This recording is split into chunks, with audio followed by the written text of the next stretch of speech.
ये हैंडल इतना वाइब्रेट हुआ है कि बाइक बंद करने के बाद भी मेरे को कई देर तक ऐसा लगता था मेरा हाथ वाइब्रेट हो रहा है। जो दूसरा, इंजन स्टॉल का इशू था उसका क्या हुआ? इंजन के लिए मैंने काम करवाया था इसका, उसमें इन्होंने इसका fuel pump, air filter, spark plug, ये बाइक ली है प्रॉब्लम की दुकान। Hi guys, welcome back to my channel, hope you guys are doing absolutely great. So just an update for you, ये चैनल मैंने कर लिया हैक। ठीक है, चैनल के साथ साथ वो बाइक भी मैं चुरा के ले आया हूँ, वो भी मेरी है, ये भी मेरी है। अब से इस चैनल पे हर वीडियो पे पोस्ट आपको यही देखने को मिलेगा। ठीक है, तो भाई भाई चैनल मेरा है भाई, चैनल मेरा। सो जोक्स अपार्ट, शुरू करते हैं वीडियो के साथ। So let's continue with the video. इसका तुमसे ना हो पाएगा, आ जाओ। सो वीडियो का टॉपिक रहने वाला है, देखो यार, पल्सर NS 400 जी आजकल हर किसी की फेवरेट है। 230 में हर किसी को पावर चाहिए। इसका मेन यूएसपी 230 है, बट जो हर कोई बात नहीं करता है वो है इसकी प्रॉब्लम्स। तो क्या है, जो रिव्यू के लिए बाइक लेगा ना, एक दिन के लिए 2 दिन के लिए आपको पॉजिटिव पॉइंट्स बताएगा, नेगेटिव पॉइंट्स भी बताएगा, मैं मना नहीं करता हूँ। बट मेरा ये मानना है कि बेटर आपको वही बता पाएगा जो इस बाइक को डेली राइड कर रहा है। तो फ्रेम में बुलाना चाहूँगा, जिसको मैंने अभी अभी भगा दिया है फ्रेम से, ओनर को। तो बुलाते हैं ओनर को, वही अच्छे से बता पाएंगे क्योंकि वही इस बाइक को डेली राइड करते हैं। तो उनसे पता करेंगे बाइक में क्या प्रॉब्लम्स है क्या नहीं है। भाई साहब, सब हाल चाल बढ़िया? हाँ जी, चैनल मेरा सर। अच्छा ठीक है। सो बात करने वाले हैं प्रॉब्लम्स की, जो जो जो पहले वीडियो बनाई थी, बट जो अभी इसमें और प्रॉब्लम्स आ गई हैं, जैसे कि भाई ने बताया, जो जो अपडेटेड प्रॉब्लम्स आती जा रही हैं इसमें। बाइक ली है, प्रॉब्लम की दुकान ली है भाई, बाइक लिया प्रॉब्लम की दुकान। बट ऐसा भी नहीं है कि प्रॉब्लम्स ही प्रॉब्लम्स हैं, मतलब ठीक ठाक है जी, तो अब बात करने वाले हैं प्रॉब्लम्स एक्चुअल में है क्या, बन रही वीडियो में हमारे साथ। ओके, सो बात करें प्रॉब्लम्स की, तो क्या क्या अभी नई प्रॉब्लम्स क्या क्या आ रही है भाई? बाइक की जो नई प्रॉब्लम से पहले मैं पुरानी की बता दूं। पुरानी की आपने वीडियो अगर ना देखी हो तो हम डिस्क्रिप्शन में लिंक डाल देंगे बाय द वे, वो आप रिफ्रेश कर सकते हो। वो प्रॉब्लम्स कोई सॉल्व हो गई हैं अभी? कुछ सॉल्व हुई हैं, कुछ नहीं हुई हैं। तो पुरानी प्रॉब्लम्स में मैं बाकी सारी इग्नोर मार के दो प्रॉब्लम्स हैं जिनके बारे में बात करूँगा। एक हमारी जो इंजन बंद होने की प्रॉब्लम थी, और दूसरा इसकी वाइब्रेशन वाली। तो वाइब्रेशन है, उसका कोई सोल्यूशन नहीं है। वाइब्रेशन इसमें इतनी है कि मैं एक क्लिप ऐड करूंगा, आप वो देख सकते हैं वाइब्रेशन कितनी है इसमें, किस लेवल की है। और जो इंजन स्टॉल का इशू था उसका क्या हुआ? इंजन के लिए मैंने काम करवाया था इसमें, तो मैं सर्विस सेंटर ले गया था, उसमें इन्होंने इसका fuel pump, air filter, spark plug, ये सब चेंज किया था वारंटी में। बट उसके बाद उसमें मेरे को बहुत माइनर सॉल्यूशन मिला है, और जो मेरा बड़े वाली प्रॉब्लम थी उसका कोई सॉल्यूशन नहीं है। पहले एक चीज़ मैं जानना चाहूँगा, उसमें कितना खर्चा आ गया? उसमें ज़्यादा खर्चा नहीं आया था मेरे से, सिर्फ उन्होंने एयर फिल्टर और स्पार्क प्लग का लिया था 230 अराउंड। मतलब वो वारंटी में क्लेम हो गया था? जी। तो हुआ ये था कि जो पुराने वाला फ्यूल पंप था इसमें, शायद उसी की वजह से था, क्योंकि वो चेंज करने के बाद वो प्रॉब्लम काफ़ी हद तक सही हो गई थी। ये क्या होता था कि जो विदाउट एक्सीलेटर ये अब नॉर्मल क्लच पे जो बाइक चलती है, फर्स्ट गियर में एक इसकी लिमिटेड स्पीड होती है कि वो 10 की स्पीड पे आके चलती है, और वहीं पे उसी पे चलती रहती है मेंटेन। ठीक है, बट उसके बाद अगर आप उसका एक्सीलेटर दो तो बाइक बहुत स्मूथली, उसका पिकअप होना चाहिए, जो पिकअप होता है वो बहुत स्मूथ होना चाहिए, जर्क ना आता है वरना? जर्क ना मार। हाँ, तो जो पहले वाला फ्यूल पंप था उसमें वो जर्क मारती थी, उसमें बाइक बंद भी होती थी और झटके भी मारती थी। बेटर अंडरस्टैंडिंग के लिए यू कैन वॉच दिस। तो जैसा कि आप देख सकते हो, ये मैं कुछ नहीं करूँगा, मैं इसका फर्स्ट गियर डालूँगा। मैंने फर्स्ट गियर लगा दिया है और मैं इसका एक्सीलेटर नहीं दूंगा, मैं अपना हाथ यहाँ पे रखा है बिल्कुल ही, ठीक है। और इसके बाद अब मैं इसको सिर्फ क्लच पे उठाऊँगा, ठीक है। तो ये मैंने इसको, ये देखो, ये वाली एक प्रॉब्लम इसमें जो अभी भी है, अगर आप थोड़ा सा भी फास्ट क्लच छोड़ोगे ये चलती चलती भी बंद हो जाती है। सेकंड चीज़, फ्यूल पंप चेंज करने से जो मेरे को इसमें बेनिफिट हुआ था वो बताने के लिए। अब मैं धीरे धीरे क्लच छोड़ूंगा, स्पीड मेरे को धीरे धीरे इंक्रीज करनी पड़ेगी इसकी, ओके। अब ये फर्स्ट गियर पे इसकी विदाउट एक्सीलेटर 10 की स्पीड ये मेंटेन करके चल रही है। बाइक अभी ठंडी है जिस वजह से अभी भी झटके ले रही है, बट इंजन थोड़ा सा गर्म हो जाएगा तो ये ऐसे चलने लगेगी। देखो अब इसने 10 की स्पीड मेंटेन कर लिया। अब मैं अगर धीरे से एक्सीलेटर दूँ तो ये स्मूथली पिकअप हो रहा है, बाइक में किसी भी तरीके का कोई झटके नहीं लिए इसने, ठीक है, कुछ भी नहीं हुआ, एकदम स्मूथली ये उठी है। तो पहले ये नहीं होता था, पहले ये ऐसे उठाने पे झटके लेती थी। जो इसमें स्टॉक जो फ्यूल पंप था उसमें ये झटके लेती थी, बट अब ये फ्यूल पंप चेंज कराने के बाद इसने झटके लेने बंद कर दिए। बट जैसा कि अभी आपने देखा क्लिप में, मैंने क्लच एकदम से छोड़ा था, फर्स्ट गियर पे 7 या 8 की स्पीड पे थी, इसने एकदम से इंजन बंद कर दिया चलती हुई बाइक ने। तो ये इसके साथ होता ही है, इसका नेचर बन गया। ये देखिए स्मूथली पिकअप हो रहा है, कोई प्रॉब्लम नहीं है। Same on the second gear, 15 की स्पीड इसकी मेंटेन्ड है। अगर मैं एक्सीलेटर देता हूँ तो स्मूथली पिकअप है।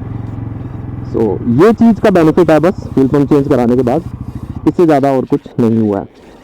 सो बात करें अब जो नई प्रॉब्लम्स है, अब क्या है? हाँ, तो नई प्रॉब्लम्स में सबसे पहले इसमें मीटर में प्रॉब्लम आई है मेरे पास। इसके जो डिस्प्ले है जहाँ पे नेविगेशन बार है इसका, वो कम्प्लीटली ब्लर हो गया है। मतलब डे टाइम में उसके अंदर कुछ भी नहीं दिखाई दे रहा। उसकी ऐसा लगता है जैसे प्रिंटिंग बीच में से हट गई हो, मिस प्रिंट हो गया सारा। अभी भी अगर आप दिखाओगे यहाँ पे जैसा कि आप देख सकते हैं, अभी इसमें डे लाइट का टाइम है और इसमें कुछ भी दिखाई नहीं दे रहा है, एज यू कैन सी। और नाइट में ठीक ठाक विजिबल हो जाता है, बट डे टाइम में इसमें कुछ भी दिखाई नहीं देता है। ठीक है जी। तो एक तो ये सबसे बड़ी प्रॉब्लम है इसकी। तो इसके रिगार्डिंग किससे बात हुई सर्विस सेंटर में? इसके रिगार्डिंग मैंने सर्विस सेंटर में कंप्लेंट डाली थी, उनको जाके बताया, तो दे आर सेइंग कि हमने ऑर्डर दिया है नए मीटर्स के लिए। मतलब ये प्रॉब्लम कॉमन है? हाँ, तो जब उन्होंने मेरे को ये बताया कि उन्होंने मीटर के लिए ऑर्डर दिया है, मतलब मेरे से पहले भी और लोग यहाँ पे कंप्लेंट लेके आए हैं, तो ये प्रॉब्लम सबकी ही common बाइक में आ रही है, इसीलिए तो उन्होंने वही मेरी कॉन्टैक्ट डिटेल्स वगैरह ले ली और उन्होंने बोला जैसे ही आ जाएगा हफ्ते 10 दिन में हम आपको कॉन्टैक्ट करके बता देंगे, आ जाना फिर मीटर चेंज करके ले जाना। Moving to the second point, तो दूसरी चीज़ मैं बताना चाहूँगा वाइब्रेशन। दूसरी है या तीसरी है, जो भी पॉइंट है वाइब्रेशन का, भाई वाइब्रेशन तो इसमें इतनी है, मैं परेशान हो गया हूँ वाइब्रेशन से। प्रॉब्लम बताना चाहूँगा? प्रॉब्लम बिल्कुल बताऊंगा। वाइब्रेशन ने मेरी नंबर प्लेट तोड़ी। तो मैं फ्लिप ऐड कर दूंगा। और ये देखो इसके वाइब्रेशन का ये हाल है, बोल्ट इसके वो रिबेट निकल गई थी, ये लगाया फिर, और अब इसकी भी इतनी टूट गई वाइब्रेशन से। ये हाल है इसके वाइब्रेशन के। वाइब्रेशन की वजह से इसने यहाँ से ये प्लेट तोड़ दी और ये तार भी टूट गया, और ये फिर तार भी लगा था, ये भी टूट गया। क्या सेकंड चीज, हम बाहर जा रहे थे, वाइब्रेशन से इसके नीचे जो ये वाले पैनल है, आप देख सकते हो ये वाले, आगे का बोल्ट अपने आप खुल गया सिर्फ वाइब्रेशन से। मुझे याद है हम राइड पे थे और चलती बाइक में मैंने इसको बताया था, ये मस्त राइड कर रहा था और वो हाँ। पैनल इसका नीचे घिस के सड़क पे घिसता हो जा रहा था, हल्का सा अभी भी स्क्रैच है उस पर। हाँ, क्लिप ऐड कर दूंगा ये उसके क्लिप लिए। ऐड का, चलती बाइक पे वो हट गया था। और अगर इसके ये निकाल दोगे, क्योंकि इसके बीच में ये निकालते वापस हाँ, लगाए, ये क्यों लगाए मैंने- वापस बताओगे एक बार? तो मेरा मन था नेकेड बाइक है उसको पूरी तरीके से प्रॉपर नेकेड करने का। इसके जो ये है, ये काफी ना हैंडल को ब्रॉड कर देते हैं, जिसकी वजह से गैप से निकालने में थोड़ी प्रॉब्लम होती है। लौंडे को कट मारने, कट और हाँ, कुछ नहीं, मैं बता। तो उसके लिए मैंने इनको निकाला था। मैंने सिर्फ 2 दिन के लिए निकाला था, तीसरे दिन मैंने उठा के वापस लगा दिए। ये हैंडल इतना वाइब्रेट हुआ है कि बाइक बंद करने के बाद भी मेरे को कई देर तक ऐसा लगता था मेरा हाथ वाइब्रेट हो रहा है, इतना ज्यादा वाइब्रेशन। बोल्ट अपने आप खुल गया मेरा, नहीं कि नहीं 2 महीने हुए थे बाइक को लाए हुए। लेग गार्ड का भी खुल गया था, वो भी लेग नहीं गार्ड का भी मतलब बोल्ट तो खुल के खुल- इसके आए दिन गिरते रहते हैं, गिरते रहते हैं, इतनी ठीक है। नई बाइक वो नीचे से वो घिस गया सारा, उसका वाइब्रेशन की वजह से। वाइब्रेशन की वजह से नंबर प्लेट इसने तोड़ दी। तो वाइब्रेशन बहुत है इसमें, ऊपर से इसके इंडिकेटर में से अब आवाज आने लगी है यहाँ पे, मतलब वाइब्रेशन है, बहुत है, अच्छी खासी वाइब्रेशन है। तैयार रहो वाइब्रेशन के हाँ, लिए। आपको स्मूथनेस नहीं मिलेगी, स्मूथनेस नहीं, एक रिफाइंड जो फील होता है, वाइब्रेशन समझ में आती है, लेकिन ये तो नेक्स्ट लेवल है। Next level. Okay, so moving on to the third point. Third है या फोर्थ है शायद। थर्ड है। तो बाकी जो छोटी मोटी इसमें प्रॉब्लम्स हैं, जैसे कि मोनो शॉकर के लिए इन्होंने इसमें ना कोई प्रोटेक्शन नहीं दी है।